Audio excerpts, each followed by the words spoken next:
Shalom, selamat malam. Halo. Halo, puji nama Tuhan. Malam hari ini kita siap untuk doa malam. Bapak Ibu, saudara semuanya siap? Sebelumnya minta tolong untuk HP ya bisa di silent dulu atau dimatikan supaya kita mengganggu kita dalam hadirat Tuhan ya. Mari sama-sama kita mau sharekan hati kita. Kita mau lebih lagi, kita mau datang ke hadiratnya, kita mau rasakan hadirat Tuhan mengalir pada saat hari ini juga buat setiap aku. Mari kita sama-sama kita satu dengan doa. Sungguh kami mengucap syukur Tuhan, malam hari ini kami bisa ada di tempat ini, kami berkumpul di tempat ini, itu semua karena kasih karunia.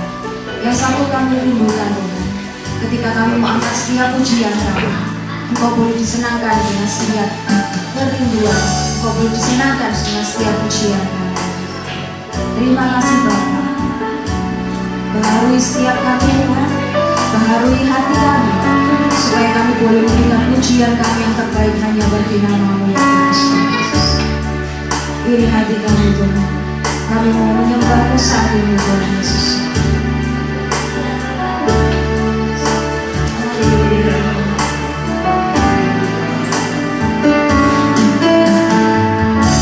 Satu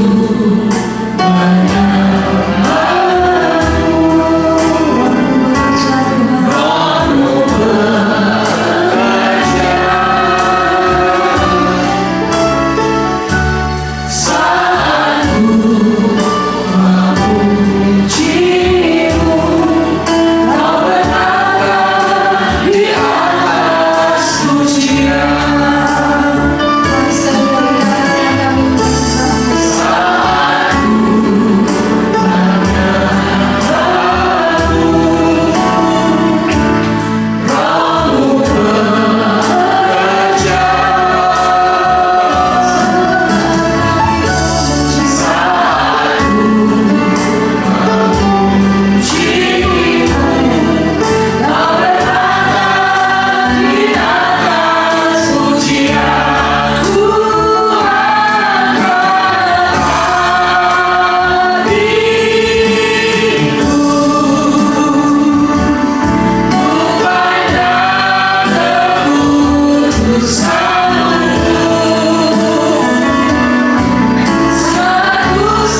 hari kita akan berdoa.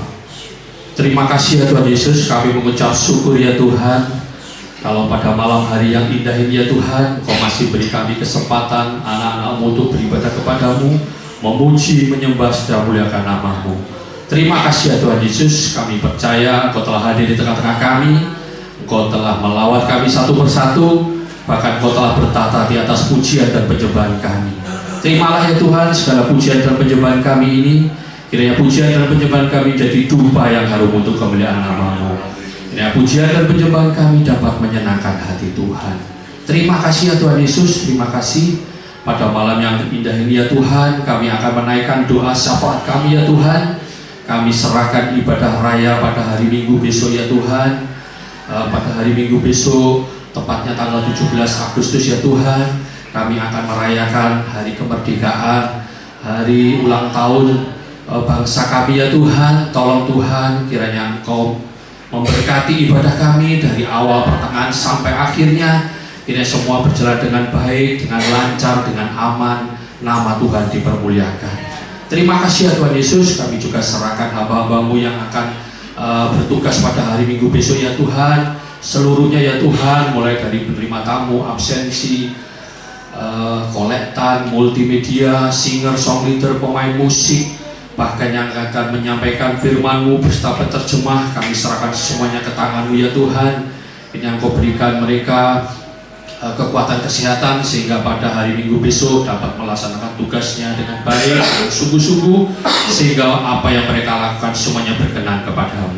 Terima kasih ya Tuhan Yesus, terima kasih. Kami juga serahkan pemimpin kami ibadah Mandarin, Ibu Juliet beserta Bapak Arif. Kami serahkan semuanya ke tangan-Mu ya Tuhan.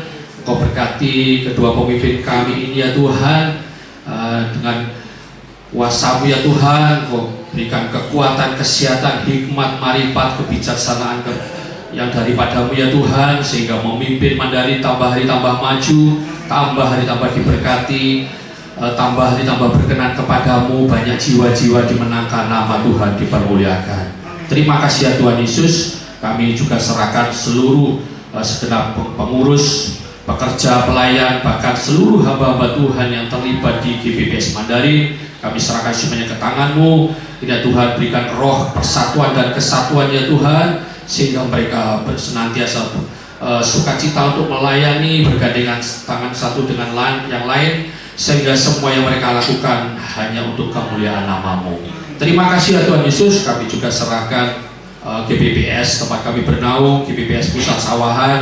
Kami serahkan kedua penatua kami, seluruh pekerja, pelayan, pengurus, bahkan seluruh hamba-hamba Tuhan yang ada di GBPS Pusat Sawahan. Kami serahkan ke tangan-Mu. Kiranya lewat GBPS Sawahan ini banyak jiwa-jiwa dimenangkan, nama Tuhan dipermuliakan. Terima kasih ya Tuhan Yesus, terpujilah nama-Mu. Kami serahkan juga bangsa kami ke tangan-Mu ya Tuhan. Kami serahkan pemerintahan kami, dari Bapak Presiden, beserta wakil, seluruh jajaran menteri, dari aparatur pemerintah dari tertinggi sampai terendah. Kami serahkan semuanya ke tangan-Mu. Kiranya Tuhan berkati, Kau berikan mereka roh takut akan Kau, sehingga mereka memimpin bangsa kami ya Tuhan dengan tanggung jawab ya Tuhan, sehingga masyarakat kami menjadi masyarakat yang adil, makmur, spiritual, dan material. Terima kasih ya Tuhan Yesus. Kami juga serahkan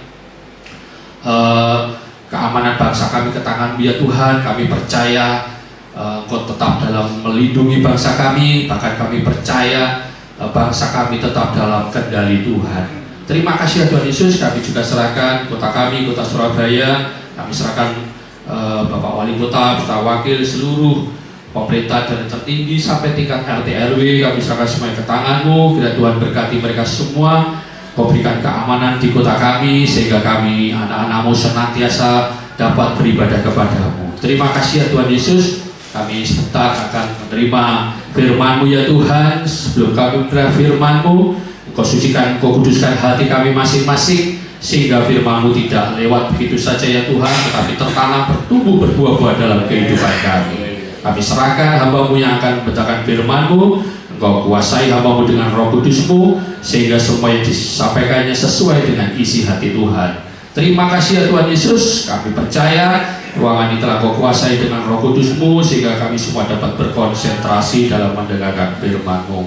Terpujilah nama-Mu ya Tuhan, berfirman-Lah Tuhan, kami siap menerimanya. Hanya di dalam nama Tuhan Yesus Kristus kami sambut firman-Mu. Haleluya. Amin.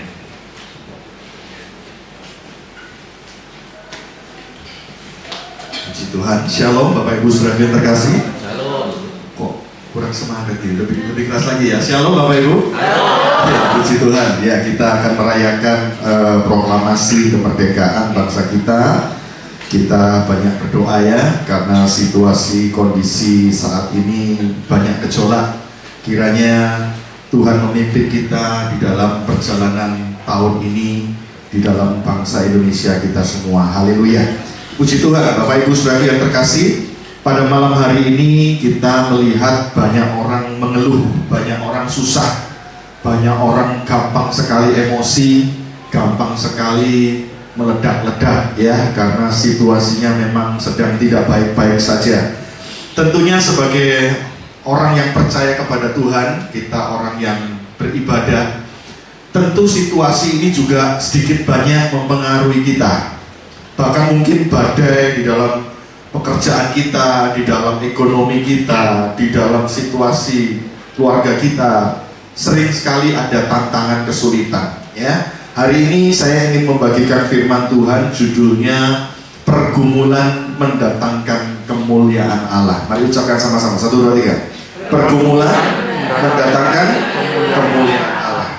Sejujurnya manusia itu semua nggak ada yang suka dengan pergumulan, betul ya?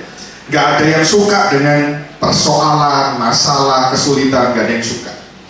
Karena itu menguras energi, ya, menguras pikiran kita, menguras tenaga kita. Saudara-saudara, tetapi ternyata kadang dalam hidup ini Tuhan izinkan pergumulan itu ada dalam hidup kita supaya kita belajar percaya. Amin.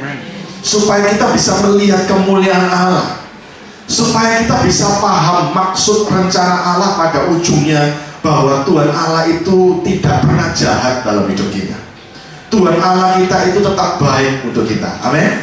Nah, hari ini kita akan lihat sama-sama sebuah kisah di Alkitab yang mengajarkan kepada kita untuk tekun setia kepada Allah sampai kemuliaan Allah itu dinyatakan. Walaupun prosesnya tidak mudah, prosesnya tidak singkat, prosesnya itu justru penuh dengan penuh dengan suasana yang seram gitu ya. Mari kita lihat di dalam Yohanes pasal 11 ayat 1 sampai 4.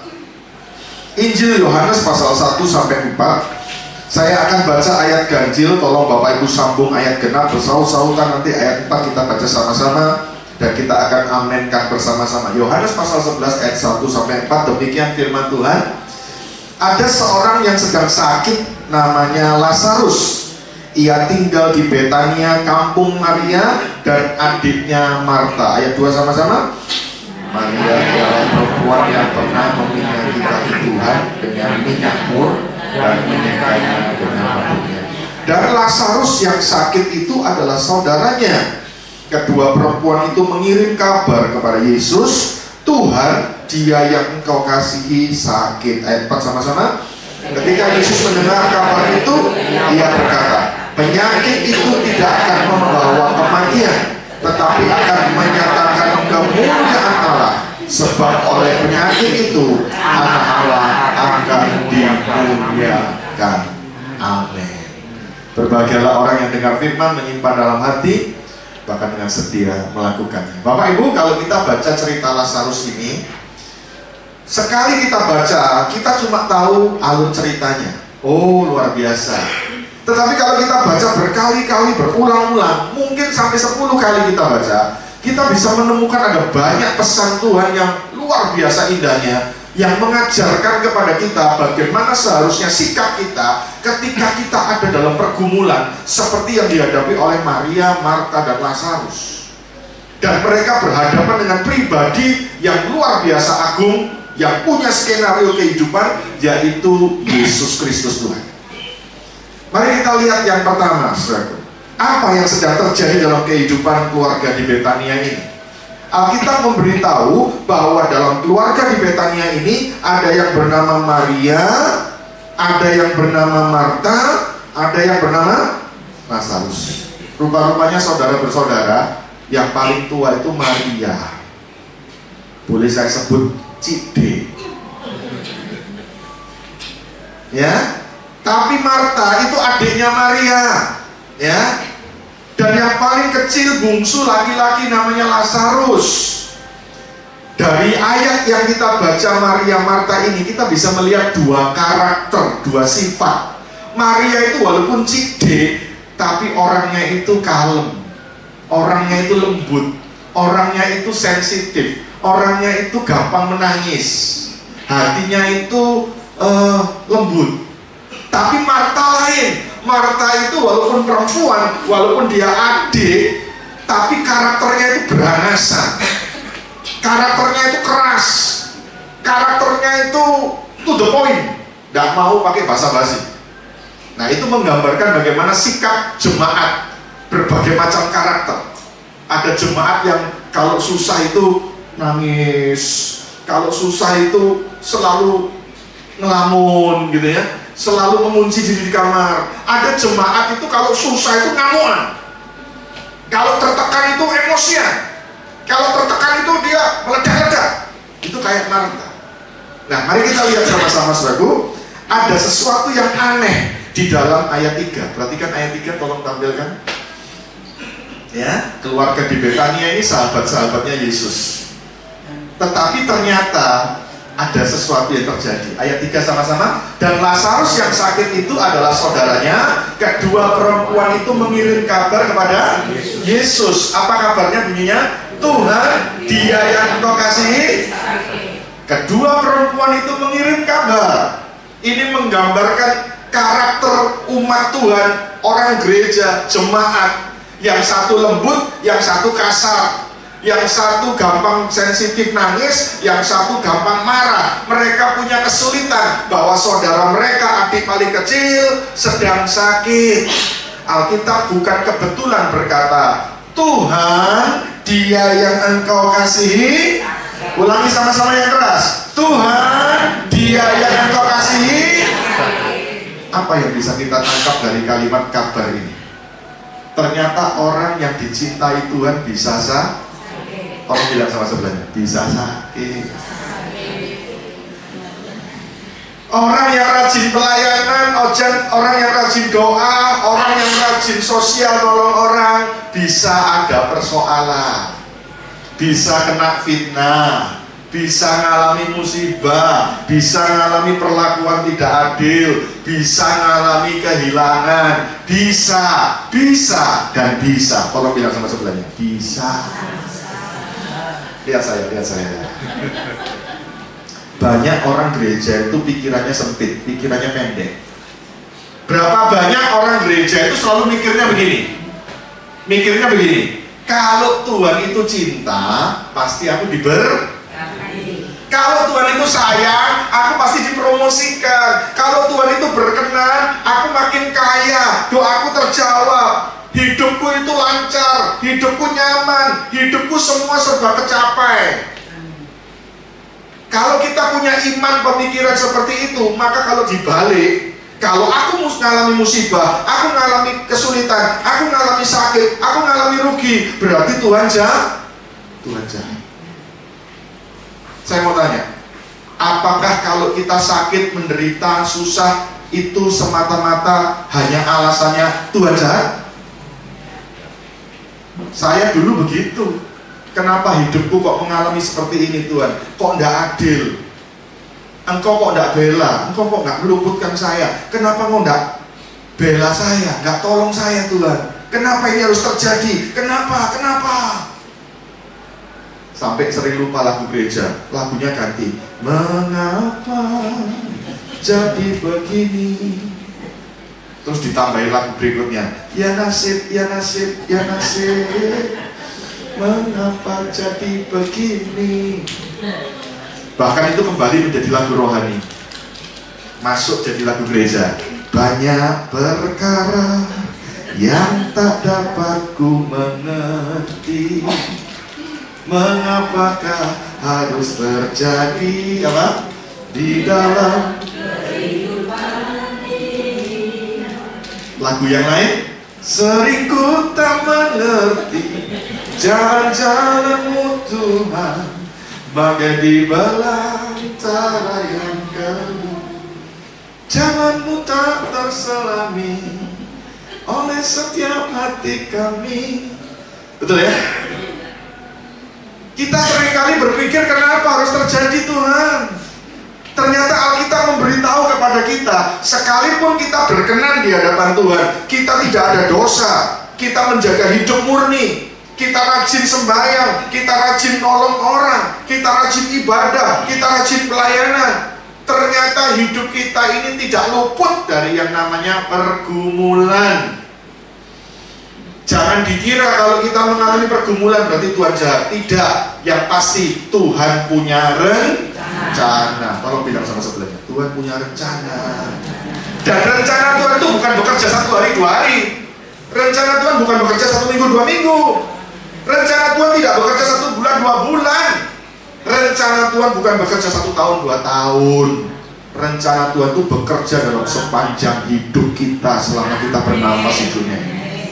Makanya jangan pernah ngatur Tuhan, protes sama Tuhan, dikte Tuhan, lalu maksa Tuhan. Jangan. Tuhan itu lebih tinggi. Apapun pikiran kita nggak bisa menjangkau rancangan Tuhan. Sampai Tuhan akan membukakan semua rancangannya itu, baru kita bisa bilang, oh gitu ta. Orang yang kau kasih sedang sakit. Tuhan itu tidak pernah menjanjikan kita itu hidup ikut Dia, percaya sama Dia, pelayanan sama Dia, terus kita itu lancar terus, nyaman terus, mapan terus, sukses terus, berkat terus. Tuhan tidak janji. Kadang-kadang ada badai, kadang-kadang ada petir, kadang-kadang ada angin besar, kadang-kadang ada tekanan, kadang-kadang ada kejutan. Betul saudaraku? Semuanya itu bisa terjadi mewarnai kehidupan kita. Sekalipun kita punya tantangan, sekalipun kita punya pergumulan, ingat, Tuhan tidak pernah lepaskan kita. Tuhan beserta dengan kita. Tuhan punya rancangan terbaik buat kita. Makanya jangan sering salah paham. Tolong bilang sama sebelahnya, jangan salah paham. Belum ngerti apa-apa sudah marah duluan. Belum ngerti apa-apa sudah protes duluan. Belum ngerti apa-apa sudah ngambek duluan. Belum ngerti apa-apa sudah ngomel duluan. Saya yakin di sini nggak ada Bapak Ibu. Di sana banyak. Di sini nggak ada. Di luar sana banyak. Betul? Betul ya? Nggak tahu kalau yang di dalam sini pindah keluar, saya nggak tahu. Kan namanya manusia, bisa berubah sewaktu-waktu. Saudara yang terkasih, Tuhan itu selalu menjamin buat kita ada penyertaan. Tolong jawab, Tuhan cinta nggak sama Daniel? Bisa nggak Tuhan bikin Daniel nggak usah masuk gua singa? Kenyataannya? Kenyataannya? Masuk. Apa Daniel masuk gua singa Tuhan jahat? Tuhan punya rencana supaya melalui kemuliaan Allah di dalam gua singa, seluruh kerajaan itu bisa percaya sama Tuhan Allahnya Daniel. Betul? Tuhan cinta nggak sama Sadrak, Mesak, Abednego? Bisa nggak Tuhan bikin mereka nggak usah masuk dapur api? Kenyataannya, justru di dalam dapur api ada muncul pribadi yang keempat, dan mereka tidak hangus terbakar, tidak mati. Jangankan hangus terbakar, bau sangit aja nggak ada, rambut satu helai terbakar nggak ada, bahkan yang dimasukkan 3 kelihatan malah 4. Justru di dalam dapur api ada Allah hadir di sana. Di dalam badai kehidupan kita, di dalam pergumulan kita, dalam kesusahan kita, tetap ada Allah hadir di sana. Amin. Ada Yesus yang selalu peduli. Ada Yesus. Semua yang terjadi dalam hidup kita tidak pernah lepas dari perhatian Tuhan Allah kita. Yesus pernah berkata, ya, 1 helai rambutmu di kepala jatuh, Bapakmu di sorga tahu. Padahal kita yang punya rambut, waktu menyisir rambut kita ada 1 helai jatuh, kita nggak tahu, kita nggak terasa. Tapi Tuhan Allah tahu satu helai rambut kita jatuh. Artinya apa? Tuhan Allah kita itu sangat memperhatikan kita sampai pada perkara-perkara yang kecil. Jadi kalau kita percaya kepada Tuhan Allah, sekalipun kita sedang menghadapi situasi yang tidak enak, situasi yang buruk, jangan pernah kecewa. Amin. Kalau bilang sama sebelahnya, dilarang kecewa. Bilang, dilarang salah paham. Saudara-saudaraku, di balik setiap peristiwa yang terjadi, Tuhan pasti punya rencana yang terbaik untuk kita. Ada suami istri petani miskin di Tiongkok. Petani ini hanya punya anak satu. Anaknya sudah beranjak remaja, anak laki-laki. Petani ini suami istri bersama keluarganya sering datang ibadah setia rajin. Sementara tetangga-tetangganya tidak percaya Tuhan Yesus. Lalu tetangga-tetangganya mulai mengejek. Katanya, kamu percaya Tuhan Allahmu namanya Yesus, kamu datang ke gereja setia rajin, mana buktinya? Hidupmu begini-begini saja. Kamu miskin terus. Jadi petani cuma buruh tani, nggak punya ladang pertanian. Ya, cuma buruh bayaran. Saudara-saudaraku, petani ini berkata, haleluya, puji Tuhan. Suatu hari petani ini ketika mencari kayu bakar di hutan, dia menemukan seekor kuda liar. Dibawalah kuda ini dengan susah payah nyampe di halaman rumahnya, dimasukkan kandang, ditutup pintunya. Wah, berita ini menggempar seluruh desa. Semua orang desa berkata, kamu dapat rezeki, kamu dapat berkah, luar biasa, Tuhan Allahmu itu ajaib. Ya, petani ini berkata apa? Haleluya, puji Tuhan, Tuhan itu baik. Ya, besoknya anaknya petani ini senang sekali punya kuda. Dia coba menjinakkan kuda ini. Kudanya ganas, kudanya agresif. Kudanya itu melempar anak ini sampai anak ini jatuh. Kemudian kakinya kuda itu nginjek kakinya anak ini. Kakinya anak ini patah. Ya, lalu tetangganya berkata, oh alah, ternyata berkat Tuhan yang dikirim Tuhan kepada dirimu malah jadi malapetaka untuk jadi musibah bagi anakmu. Lihat, anakmu kakinya patah. Petani ini berkata, haleluya, puji Tuhan, Tuhan baik. Tetangganya bilang, dasar secinting. Orang setia sama Tuhan itu seringkali dibilang gila. Betul? Justru itu tandanya kita memang layak jadi warga negara kerajaan sorga. Dunia tidak pernah ngerti rancangan Allah, hikmat Allah, firman Allah tidak ngerti. Petani ini gak pernah ngomel, gak pernah marah. Dia bersyukur apapun yang terjadi, terima kasih Tuhan. Karena petani ini sibuk bekerja, anaknya sakit, istrinya repot ngurusi kuda, ngurusi anak sakit. Suatu kali istrinya ini lupa gak nutup kandang, kudanya lepas masuk hutan. Lalu tetangganya mulai komen lagi, ya, ternyata berkat yang kamu percaya dari Tuhan itu cuma datang mampir tok, bikin musibah, lalu berkatnya lepas. Kasihan deh lu. Petani ini berkata apa? Haleluya, puji Tuhan, Tuhan baik. Tetangganya bilang apa? Secimping kuadrat. Ya, dia nggak marah, dia nggak kecewa, dia tetap bersyukur kepada Tuhan. Tidak berapa lama kemudian datang tentara dari kota masuk ke desa itu. Ternyata pada waktu itu Cina sedang mengalami peperangan, negara dalam keadaan genting. Semua anak-anak muda laki-laki dikumpulkan untuk berangkat wajib militer, harus berangkat perang. Semua harus pergi ke kota dilatih jadi tentara. Semua anak-anak muda di desa itu berangkat, satu yang tidak berangkat, anaknya petani Kristen ini. Karena kakinya patah, nggak bisa latihan perang, nggak bisa berangkat perang. Ya, dan semua yang berangkat perang anak-anak muda ini tidak ada satupun yang pulang. Semuanya mati di medan perang. Pulang cuma tinggal nama. Lalu tetangganya bilang apa? Oh alah, ternyata justru anakmu kakinya patah. Itu caranya Tuhan untuk tidak sampai anakmu meninggal di medan perang. Ternyata Tuhan meluputkan anakmu dari kematian melalui kakinya patah. Petani itu bilang apa? Haleluya. Puji Tuhan. Tuhan itu baik. Ya.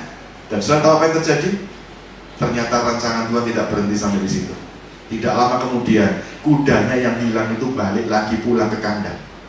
Dan ternyata kuda yang tadinya lepas itu kuda betina. Dan di dalam hutan sana dia menjadi kuda sang primadona. Ketemu banyak kuda jantan. Sehingga waktu kuda ini kembali pulang ke kandangnya petani, ternyata kuda ini membandang kuda-kuda jantan banyak sekali. Sehingga petani cepat-cepat tutup pintu kandang. Dia punya banyak kuda di luar dugaannya dia. Justru tadinya hilang, sekarang baliknya berlipat-lipat, bertambah-tambah. Sehingga akhirnya petani ini tidak lagi menjadi buruh tani, dia menjadi pengusaha susu kuda liar. Dia jadi kaya raya, dia jadi pengusaha. Ternyata di balik semua pergumulan, Tuhan tidak pernah tinggalkan kita. Tepuk tangan. Makanya waktu mengalami pergumulan, jaga mulut, jangan ngomel, jangan protes, jangan kecewa, jangan mengumpat, jangan bersungut-sungut. Semakin ngomel, semakin mengeluh, semakin kecewa, semakin marah, berkatnya bisa luput. Mau berkatnya luput? Bilang sama sebelahnya, jangan ngomel. Haleluya. Saudara-saudaraku, apa yang terjadi hari ini itu belum selesai. Tuhan masih punya rancangan yang lebih dahsyat di luar jangkauan pikiran kita. Ingat, firman Tuhan berkata, jika Tuhan memulihkan keadaan Sion, keadaannya seperti orang yang bermimpi. Kalau Tuhan menolong kita, kalau Tuhan nyatakan mujizat buat kita, waktunya sudah tiba untuk Tuhan pulihkan kita. Keadaan itu kayak orang mimpi. Ternyata selesai ya masalahku ya. Ternyata tuntas ya kondisiku ya. Ternyata kesulitanku selesai. Nggak nyangka ya. Tak pikir rumit, tak pikir soro, tak pikir itu berat. Ternyata sebentar tok selesai. Ternyata gini tok selesai. Makanya dengan Tuhan itu nggak usah banyak mikir yang ruwet-ruwet. Dengan Tuhan itu cuma modalnya percaya. Haleluya. Saudara tahu peristiwanya Maria Marta itu tidak selesai. Waktu Lazarus sakit, mereka sudah mengirim kabar kepada Yesus. Ternyata coba lihat ayat 5 dan 6. 5 dan 6. Ada yang aneh. Yesus memang mengasihi Marta dan kakaknya dan Lazarus. Namun setelah didengarnya kabar itu bahwa Lazarus sakit, perhatikan sama-sama, Yesus sengaja tinggal 2 hari lagi di tempat di mana ia berada. Yesus waktu dapat kabar Lazarus gawat, Yesus tidak langsung cepat-cepat berangkat ke Betania. Dia nggak langsung ajak murid-muridnya, ayo kita ke Betania, ini dalam keadaan darurat, harus cepat, harus gesit. Tuhan Yesus tidak bilang begitu. Malah Yesus bilang apa? Kita tinggal 2 hari lagi di sini. Nggak apa-apa, nggak usah buru-buru. Kita mancing dulu. Kita piknik dulu. Kita healing-healing dulu. Nggak usah buru-buru. Ditunda sama Yesus berapa? Yang keras berapa? 2 hari. Padahal dari tempatnya Yesus menuju Betania, perjalanannya nggak dekat, perjalanannya nggak sebentar. Ayat 7. Tetapi sesudah itu ia berkata kepada murid-muridnya, mari kita kembali lagi ke Yudea. Maksudnya menuju ke Betania. Murid-murid berkata kepadanya, Rabi, guru, baru-baru ini orang-orang Yahudi mencoba melempari engkau. Masih maukah engkau kembali ke sana, ke Betania, ke Yudea? Jawab Yesus, bukankah ada 12 jam dalam satu hari? Siapa yang berjalan pada siang hari, kakinya tidak terantuk karena ia melihat terang dunia ini. Tetapi jika seorang berjalan pada malam hari, kakinya terantuk karena terang tidak ada dalam dirinya. Demikianlah perkataannya itu, dan sesudah itu ia berkata kepada mereka, Lazarus saudara kita telah tertidur, tetapi aku pergi ke sana untuk membangunkan dia dari tidurnya. Maka kata murid-murid itu kepadanya, Tuhan, jikalau ia tertidur, ia akan sembuh. Tetapi maksud Yesus ialah tertidur dalam arti mati. Sedangkan sangka mereka, Yesus berkata tentang tertidur dalam arti biasa. Karena itu Yesus berkata dengan terus terang, Lazarus sudah mati. Tetapi syukurlah aku tidak hadir pada waktu itu, sebab demikian lebih baik bagimu. Saya ulangi, lebih baik bagimu, supaya kamu dapat belajar percaya. Ada yang aneh dari ucapannya Yesus? Ada Ada 2. Yesus bilang apa? Gak usah buru-buru, tunda 2 hari. Saya mau tanya, kalau bapak ibu punya anak sakit, punya suami sakit, punya istri sakit, masuk ICU, kita gak minta ya. Tapi kalau terjadi situasi seperti itu, terus bapak ibu minta tolong Pak Hans untuk datang doakan di ICU. Waktu Pak Hans dapat WA dari bapak ibu, ada anggota keluarga yang gawat, yang kritis di ICU. Pak Han jawab, nanti Senin aku akan datang. Padahal sekarang masih Jumat. Nanti Senin aku akan datang.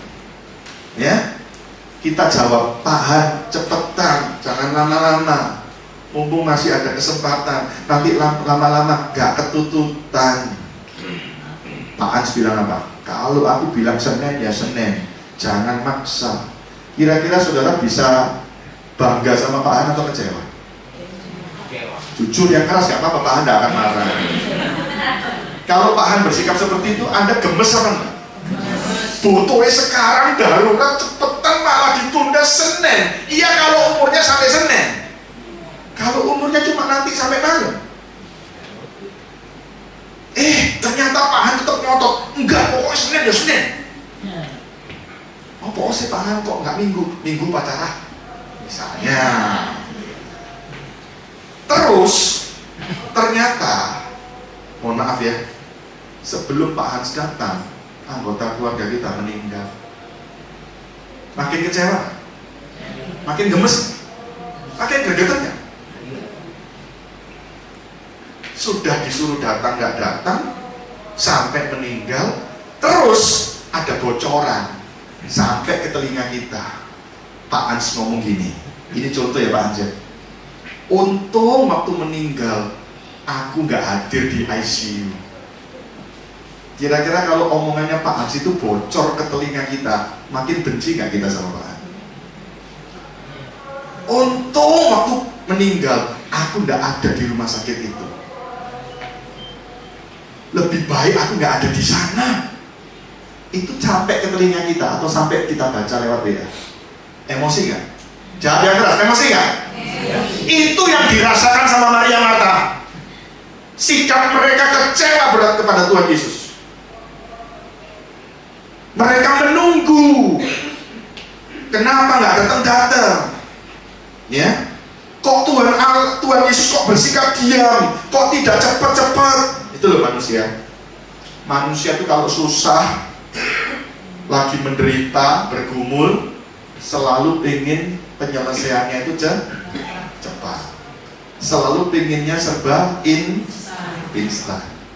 Jujur, suka yang instan tuh?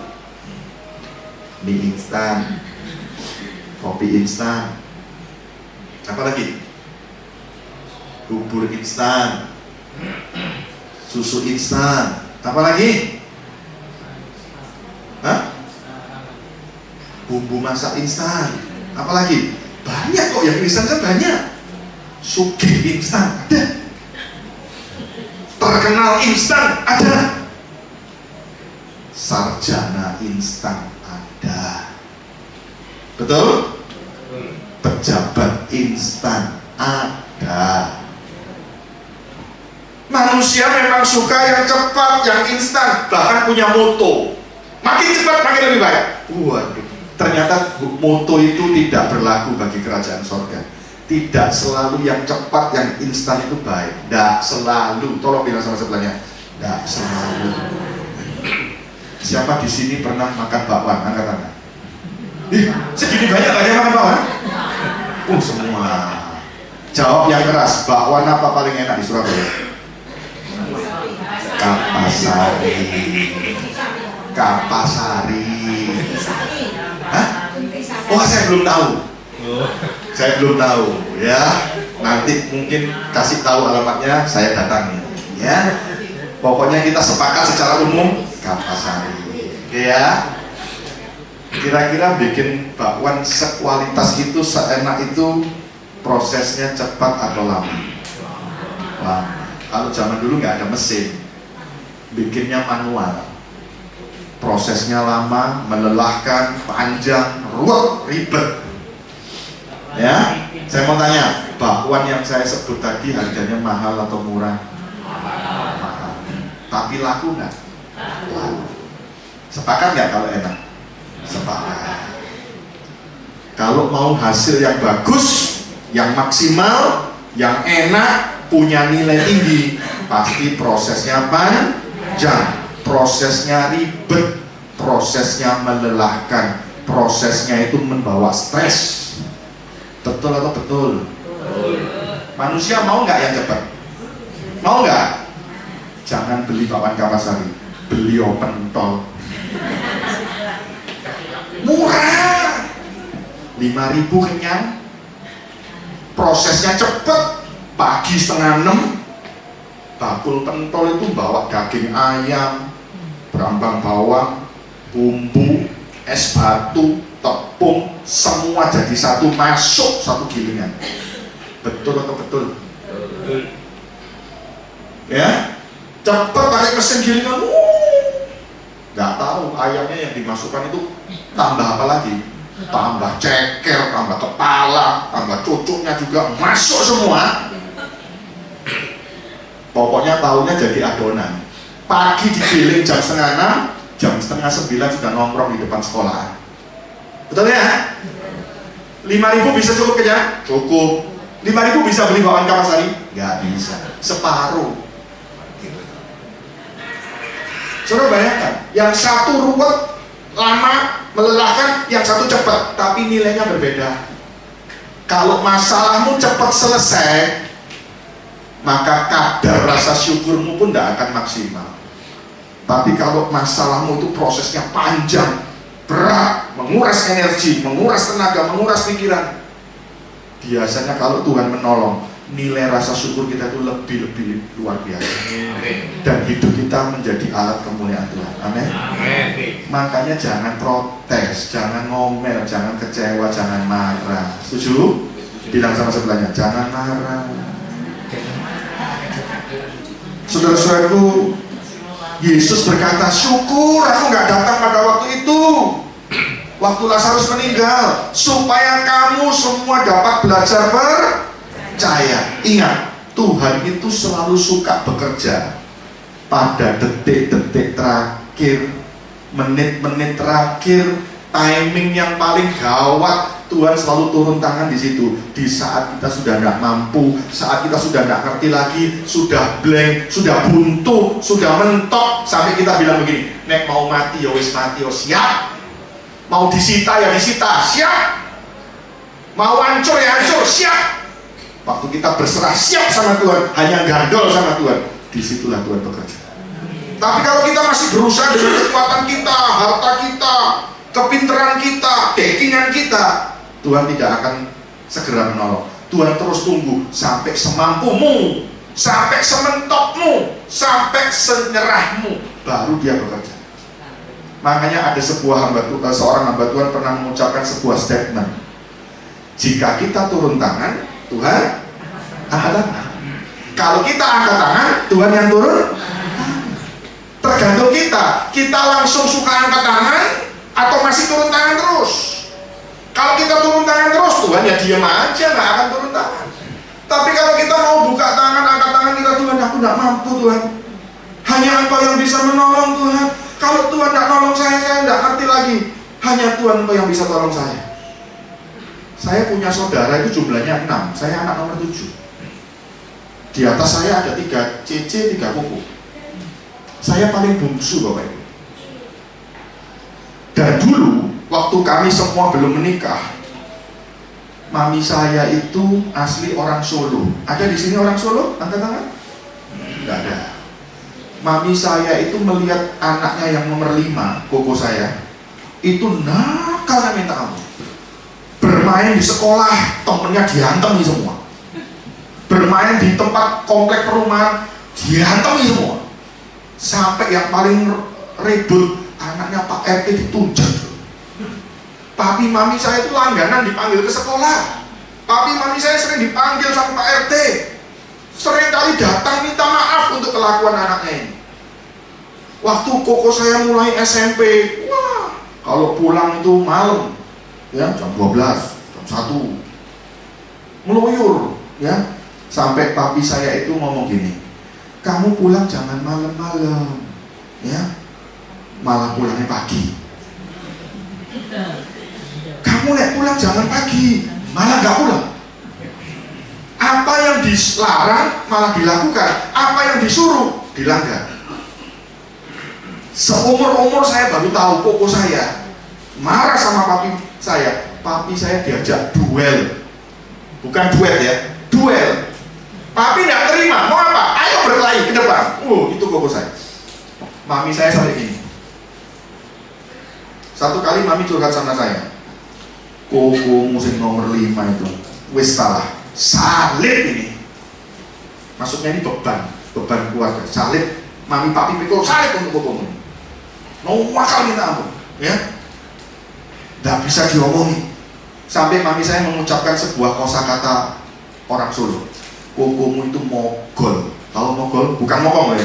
Mogol. Ada yang tahu istilah mogol? Makanya tadi saya tanya, ada orang Solo nggak di sini? Mogol itu istilah. Tahu artinya mogol? Direndam nggak basah, dijemur nggak kering, digodok nggak empuk, digoreng nggak renyah. Sudah, apa namanya? Mogol. Itu hukum. Tapi lihat, mami saya nggak pernah berhenti sembahyang untuk kuku saya. Setiap jam 12 malam mami saya berlutut, dia doa menyebut nama kuku saya, ya. Sampai punya pacar pun, pacarnya itu anaknya Pak Haji, ya. Kerja nggak ada duitnya larinya buat pacar aja, padahal belum menikah, baru pacaran, diporotin terus. Sampai mami saya itu, ya apa nasibnya anak ini? Ke depan, masa depannya kayak apa, bingung. Tapi mami saya terus setiap malam bersyukur, Tuhan Engkau baik. Aku tidak punya cadangan apa-apa untuk mengatasi anak ini, aku tidak sanggup, aku angkat tangan, aku nyerah. Biarlah anak ini yang Kau taruh, dipercayakan kepada saya. Berikanlah jamaah untuk dia, buka hatinya, lembutkan dia Tuhan. Namanya disebut tiap malam. Kok saya bisa tahu? Wong saya tengah malam bangun mau kencing, saya lihat kok ada suara orang nangis. Saya ngintip di pintu kamar mami saya, dia lagi berlutut, dia nangisi nama koko saya. Sementara koko saya yang didoakan ditangisi, ngorok. Kelihatannya tidak ada tanda-tanda mujizat, tidak ada tanda-tanda perubahan, tidak ada tanda-tanda pertobatan. Tapi apakah Tuhan itu tutup mata? Apa Tuhan tuli? Suatu hari koko saya itu tidak keluar rumah. Dia duduk di teras rumah, lampu teras dimatikan, dia begini. Waktu itu dia sudah mulai kerja. Tak lihat kok di teras lampunya gelap. Tak intip, ada orang merokok. Ya, saudara, saya tidak berani nyapa, saya tidak berani tanya, saya biarin. Terus saya ngomong sama mami saya, nih, koko kok ngelamun di depan perokok. Mami saya bilang apa? Biar Tuhan sedang bekerja. Ya, makin lama nongkrong sampai jam 10, jam 11 pintu ruang tamu nggak ditutup, tapi terasnya gelap. Mami saya masuk kamar, Tuhan, teruskan Tuhan, kerjakan Tuhan, Engkau yang beracara. Mami saya sembahyang. Sampai suatu hari, nggak tahu berapa lama, berapa malam gitu ya, nongkrong di teras gitu.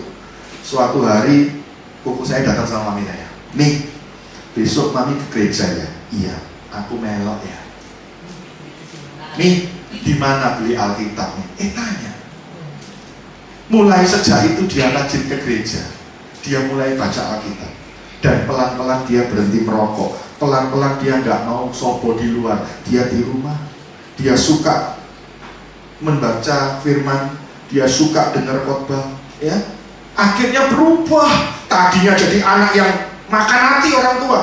Begitu mami saya sudah tua, berubah total itu si koko saya. Sayang, perhatiannya luar biasa. Kalau pergi di luar telepon, mami aku di luar, mau tak tahu campur? Mami aku lagi di luar, mau tak es teler? Ya, Mi pengen apa? Tak belikan. Perhatiannya luar biasa. Sampai mami saya tidur, kakinya itu kukunya dipotongin sama koko saya. Dik, dik, dik, dik, dik, dik. Tuhan tuh bisa merubah orang yang hatinya super keras menjadi super lembut. Makanya sabar. Bilang sama sebelahnya, sabar. Tak kasih tahu ya, Dengar baik-baik. Orang yang makin jahat sama saudara, orang yang makin tega sama saudara, orang yang makin sio-sio sama saudara, biasanya bisa dirubah Tuhan, makin perhatian sama saudara. Itu Saulus bisa berubah jadi Paulus. Makanya jangan pernah meragukan kuasa Tuhan, jangan pernah batasi kuasa Tuhan, jangan pernah kita mengeluh. Semua itu ada dalam rencana Tuhan yang kita nggak bisa nyampe dalam pikiran kita tentang rancangan Tuhan. Terlalu agung, terlalu mulia. Amin. Maria Marta itu suatu ketika Yesus datang ke Betania, ternyata Lazarus sudah mati 4 hari. Berarti waktu Yesus dapat kabar, di sana Lazarus mati. Yesus menunda 2 hari, di sana Lazarus sudah masuk kuburan 2 hari. Yesus berangkat dari tempatnya menuju Betania, perjalanan waktu 2 hari. Maka waktu Yesus nyampe ke Betania, Lazarus sudah dikubur 4 hari. Artinya sudah busuk, sudah bau, sudah tidak bisa lagi bangkit, sudah tidak lagi bisa disembuhkan, sudah terlambat, tidak ada lagi yang bisa dilakukan. Tapi Yesus datang. Waktu Yesus datang, marahlah Marta. Marta bilang apa? Ya, seandainya engkau datang waktu itu, saudaraku pasti tidak akan mati. Seandainya engkau datang waktu itu, saudaraku sakit, pasti saudaraku sembuh. Seolah-olah Marta mau bilang, kalau sakit engkau bisa sembuhkan, tapi kalau mati engkau nggak bisa bikin apa-apa. Itulah Marta membatasi kuasa Tuhan. Bagaimana dengan Maria, si Cik D ini? Cik D juga sama, cuma pakai drama, pakai nangis, berlutut, lalu omongannya bilang begini, seandainya engkau datang waktu itu, saudaraku pasti nggak mati. Tapi Yesus tidak mau berdebat sama Marta, tidak mau berdebat sama Maria. Orang yang suka marah-marah, kecewa sama Tuhan, protes sama Tuhan, Tuhan tidak berkewajiban untuk memberi penjelasan. Karena orang hidup itu bukan oleh karena penjelasan. Orang benar hidup oleh karena percaya. Sekalipun Tuhan Yesus menjelaskan panjang lebar, mereka pasti tidak mau dengar, tidak mau ngerti, karena terlalu jengkel, terlalu kecewa. Orang kalau marah, kecewa, tidak bisa dijelaskan. Betul? Bapak-bapak, kalau istrimu marah-marah, ngomel-ngomel, tidak usah capek-capek menjelaskan. Orang perempuan kalau emosi, logikanya tumpul. Sama juga dengan pria. Pria kalau marah-marah, telinganya buntu. Betul? Makanya kalau mau menjelaskan, tunggu emosinya reda. Jangan hari itu, mungkin hari besok atau hari lusa, baru jelaskan. Baru nanti pasangan kita bilang begini, oh gitu tak, gak ngomong kayak dulu. Padahal kita sudah ngomong, gak mau dengar. Sama, anak Tuhan juga gitu. Kalau kecewa marah sama Tuhan, Tuhan gak pernah berkewajiban untuk menjelaskan sama kita. Walaupun dijelaskan kita gak akan pernah ngerti. Makanya Yesus gak pernah berdebat sama Marta, gak pernah berdebat sama Maria. Yesus cuma apa? Meneteskan air mata. Yesus menangis. Ada yang tahu kenapa Yesus menangis? Apakah Yesus menangis karena Lazarus mati? Lazarus yang saya kasih mati. Tidak lah. Kalau Yesus sudah bilang penyakit ini tidak akan membawa kematian, justru lebih baik Lazarus mati, aku tidak ada di sana, supaya kalian dapat belajar percaya. Orang yang sudah ngomong begini, tidak mungkin nangis ketika Lazarus mati. Lalu kenapa Yesus menangis? Terharu? Bukan. Yesus itu kecewa. Dia itu gelo. Walah, ternyata sahabat-sahabatku di Betania ini yang mengaku saudara-saudaraku, ternyata mereka juga tidak percaya.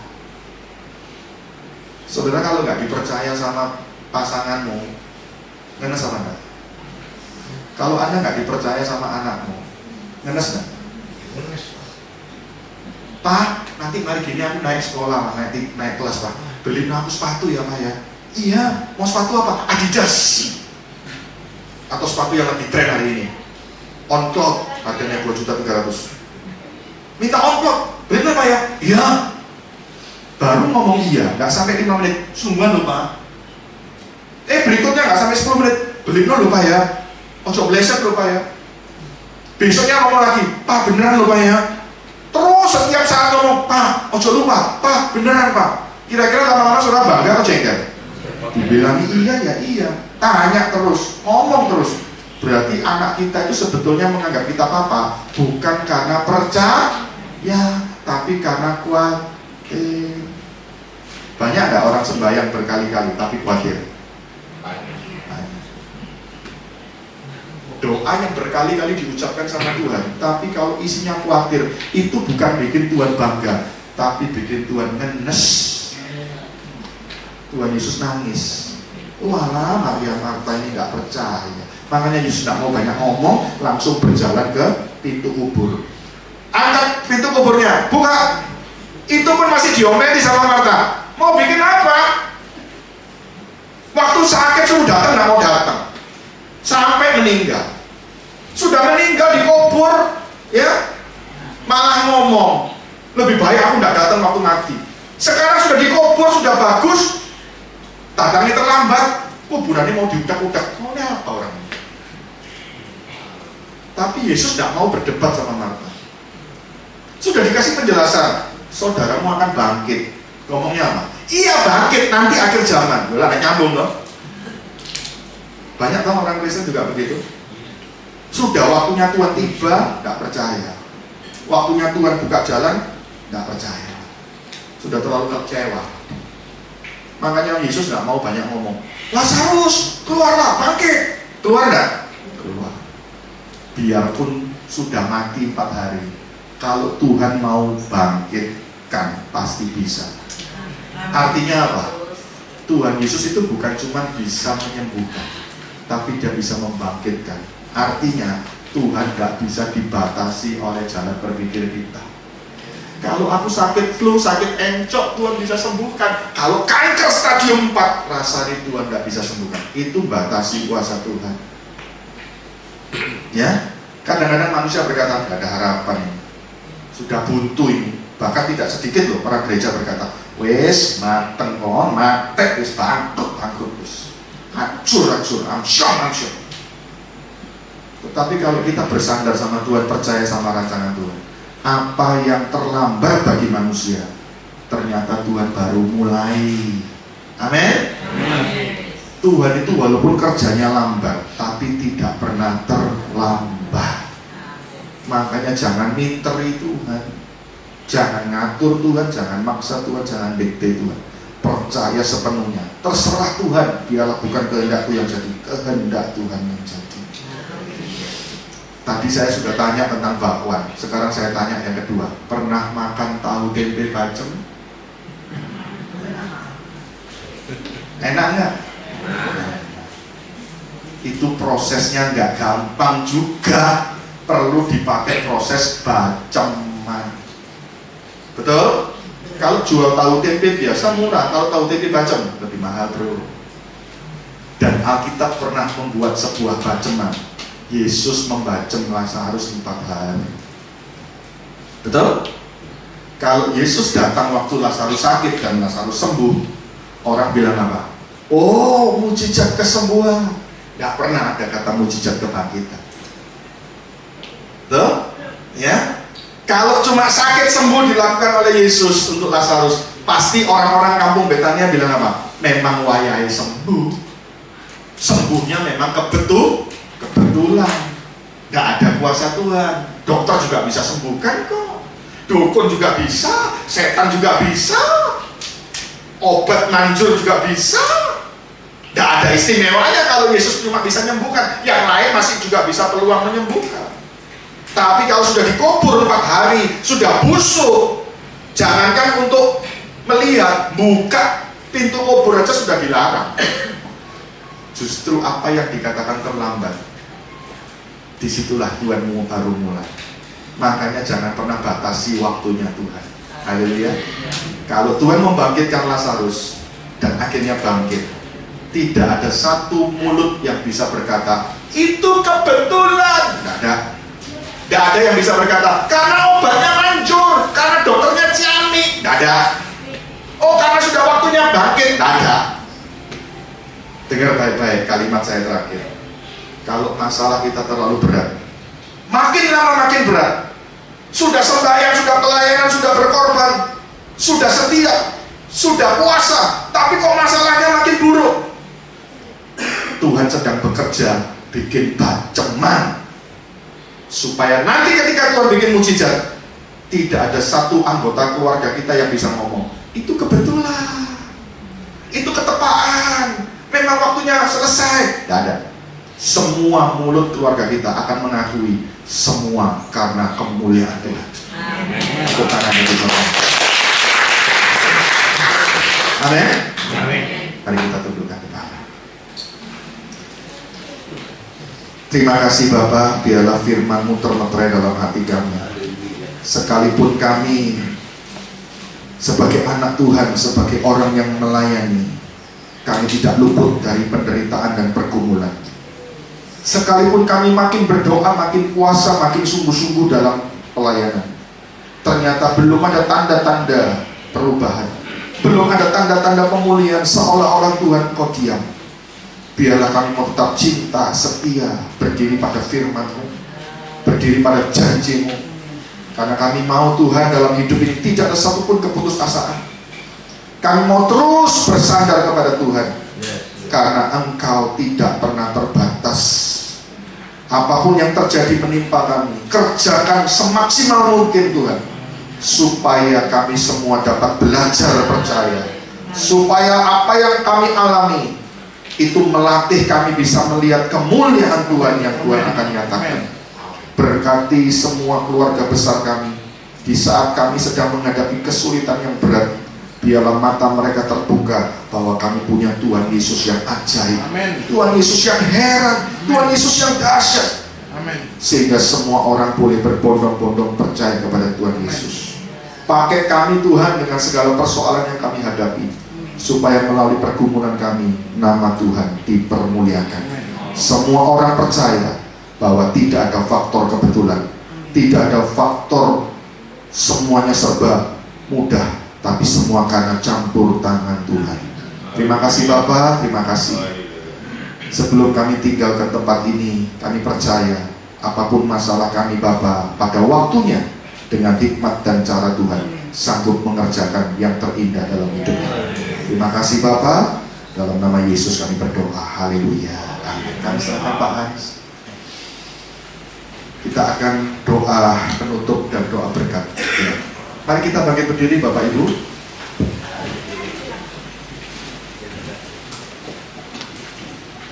Sungguh kami bersyukur Bapa, kami bangga mempunyai Allah seperti Engkau. Rencanamu, perbuatanmu mempesona kami. Dan apa yang Kau lakukan, rencanamu itu yang terbaik bagi anak-anaknya.